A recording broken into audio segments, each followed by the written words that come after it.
Welcome back, guys, to another episode of The Box Office.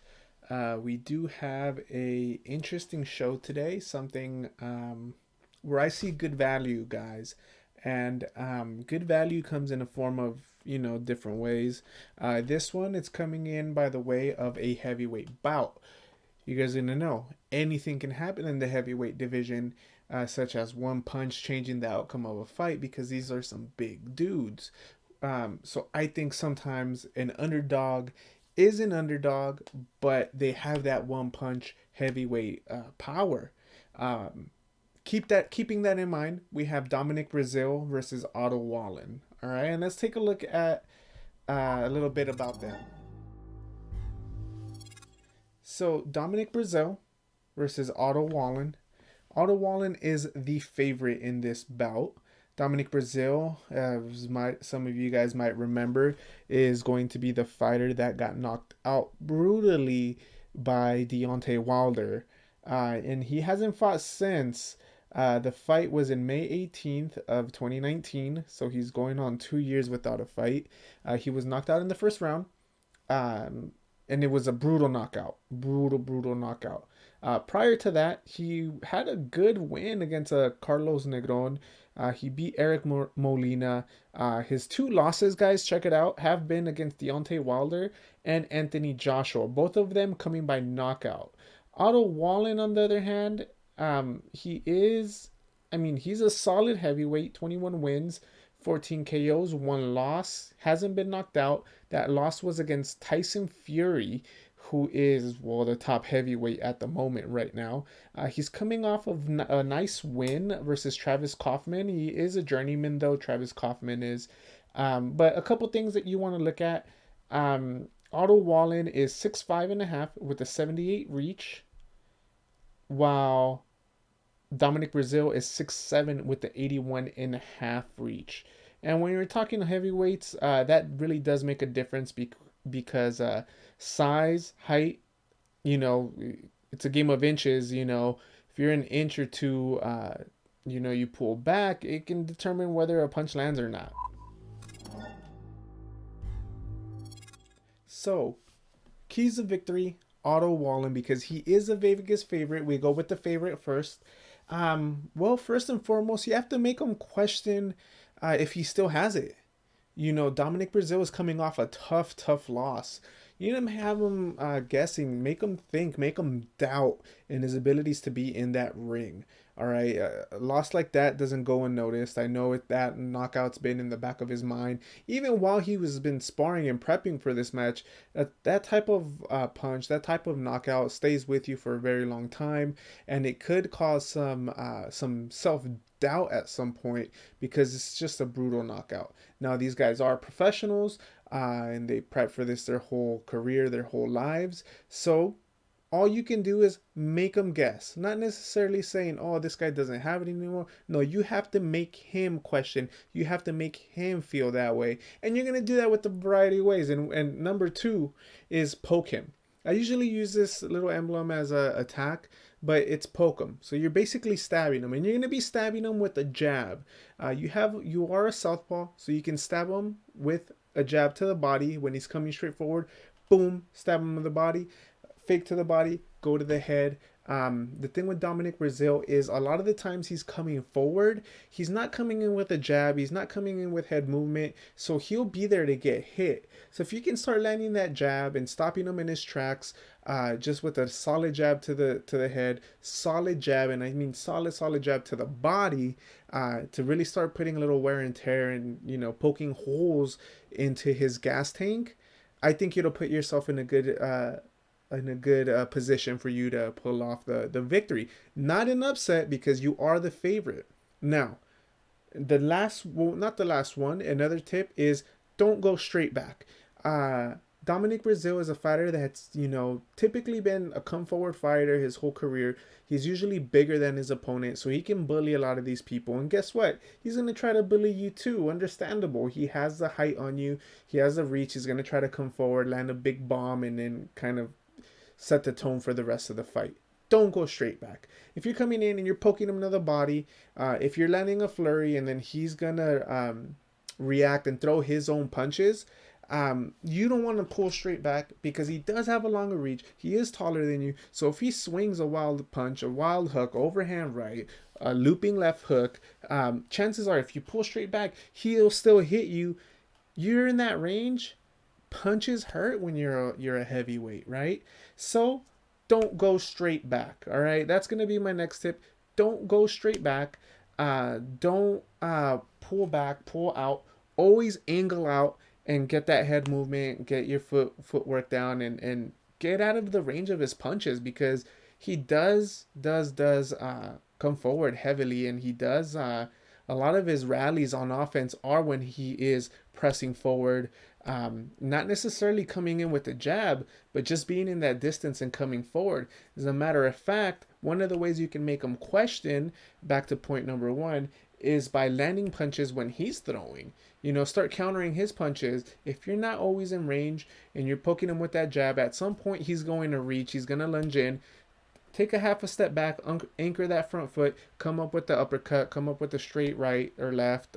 But, make him question. Keep your game guessing. Don't pull straight back and poke at him with the jab, and you'll be fine. Something that you do see with Wallin is he is a little more athletic, agile on his feet, and he will try to use that to his advantage. The only thing I don't want to see is you fighting that whole fight, barely winning rounds, and then you gas out. So make sure you're strategic. You know when to plant your power shots and when to move around and when to counter. And please don't pull straight back, all right? Last thing we want to do is get caught with something silly when you're, pitching a shutout in there. Dominic Breazeale. Dominic Breazeale coming off a brutal knockout. Well, let's get down to it. Your keys to victory and your keys to pull off the upset. Don't follow. All right. And what I mean by don't follow is a lot of the times when you're coming in straight. And excuse my GIF. This was kind of like a storytelling GIF where he gets the knockout, calls out Wilder. But don't follow. All right. Don't follow in a straight line where he's boxing, giving you angles, and you're just following in a straight line, and he's just boxing circles around you. Don't make it easy on him. You need to cut the ring off, and cut the distance off. And be smart about it. Don't get caught with any silly counters. Don't get baited in to any silly left hands. Cut the ring off. Be patient, and you'll be fine. The guy will be at your distance at some point. And we do know that you possess the power to stop anyone really in the division if you hit him hard enough. If you hit him clean enough, you're a big dude. You possess that power. But just make sure you don't follow because you're gonna make it easy on him to set traps and to poke you with that jab. Number two, defense. And you are the aggressor in most of these fights, but Dominic, you come in with your head down the line. Sometimes you have your hands up, so far up that you're going to be catching punches. You're going to be catching, your head still snaps back at times, kind of a still frame. I'm going to come forward type. Don't do that, please. These guys are heavyweights. He's a little athletic, so he knows how to counter and use his body. Be smart about it. If you're coming in, come in with your head with some head movement. Come in with the jab and fight at your distance. If you shoot a 1-2, don't stay there. Move out the way, angle out. Weave under. Your problem has always been a lot of the times you're coming forward, and if the guy decides to shoot, you're gonna stand there, pause, block a couple punches, and keep coming forward. You do that here long enough in the heavyweight division. It can pose some problems, especially towards the end of the fight if you're getting tagged to the body, if you're getting hit to the face excessively. So just be a little more cautious with the defense. And I know coming off a big knockout loss, it will be in the back of your mind, but still just be cautious. Don't follow, don't come in with your head in a straight line, and you'll be fine. Now, the third step is set up your bombs. Don't reach for whatever reason. If you're coming forward and you feel like he's there, he's pulling straight back, don't reach, don't lunge, and try to keep your punches nice and sharp. From the looks of two of you, I can already see that his punches are going to be a little more crisp. Yours are going to be a little more thudding. Doesn't mean you don't have power or possess just as much power. Yes, you do. But it's all about styles. It's all about matchups. I can easily see him trying to keep his distance, trying to jab you and catch you coming in. If you're following, if your defense isn't there, and if you're throwing everything, all haymakers, you're gonna make it easy on him. He's gonna see everything coming. He's gonna see you coming in a straight line, and he's gonna be able to set you up. And you are a bigger dude than him, but accumulation of punches is real. And I do feel that if a heavyweight gets hit enough, they'll eventually go down. So just be careful. If you do this, you'll have yourself and you'll set yourself up in a good position to succeed and pull the upset. Setting up your bombs doesn't necessarily mean going for the home run punch every time. It means throwing feints to the head and going down to the body. It means mixing it up, giving the guy angles and shooting from different angles so that you can set up a big power punch once they think it's not something so you're not loading up on a punch. So be smart about it, and if you do this, you'll have a great chance of winning. Like I said, these guys are heavyweights, so it should be interesting. One thing I did want to say before my prediction goes uh, about the odds. Dominic Breazeale on Bovada is a plus 205 underdog, meaning you bet $100 on him, you'll get 205 back. You'll walk out of the sports book with 305 because that's including your $100 that you initially deposited out of the sports book. Wallin, it's the opposite. It's going to be a minus 265 on Bovada, meaning you have to bet $265 to get 100 back, and then you're walking out with $365 with the initial deposit of your 265. So you're going to be walking out with 365. Sorry if I said that incorrect. But long story short, there's a lot of value in the heavyweights because one punch can change it all. Something I like to do is I like to look at alternative bets, other bets that can make the fight interesting, other things that I can see happening. When fights are like this, we really don't know what Dominic Breazeale is going to show up. Is he going to be chinny? Is he going to be tentative? Is he going to be reluctant to throw because he doesn't want to get caught after such a fight that happened previously, right? We don't know what Dominic Breazeale is coming out. If he seemed like he came pretty straightforward after Anthony Joshua loss, so I'm assuming he's gonna come out pretty well. He's gonna come in and do his thing. So I'll sprinkle a little bit on Dominic Breazeale winning, but the one that I really like, and I only like it because I feel like either Dominic Breazeale's can come in here chinny and not be able to take a punch, or just too tentative and get blown out, or he can actually land something big early on or through the middle of the fight, is over under 9.5 rounds. These are big dudes. The further the fight goes, the sloppier it gets, the more chance that there is of a big punch landing. I personally like the under 9.5 rounds. I found this online. $130 nets you 100. So it's a nice little change of pace if you're kind of on the fence of who can win this fight. I like the under 9.5 rounds. Again, Wallin is going to look to survive and outbox the guy, hurt him in the later rounds, gas him out.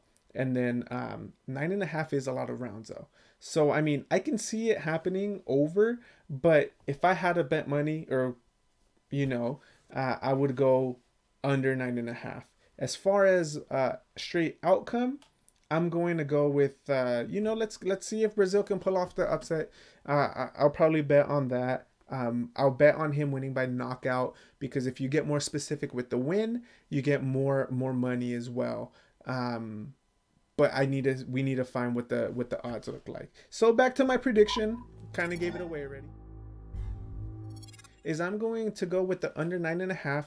I showed Dominic Breazeale a little beat up here. And I'm also going to sprinkle a little something on him winning and pulling up the upset. But my main one will be the under 9.5, just because I do feel like he can come out tentative, a little chinny, or I can just see him like, I'm going to get this guy out, or he's going to get me out of there early on. We're going to find out who the winner is. And I just like the under 9.5, especially with heavyweights. But only time will tell. We'll see on Saturday, guys. Once again, that's my prediction, under 9.5. sprinkle a little bit on Dominic Breazeale by KO. And we'll see what we get on Saturday, guys. All right, guys, take care.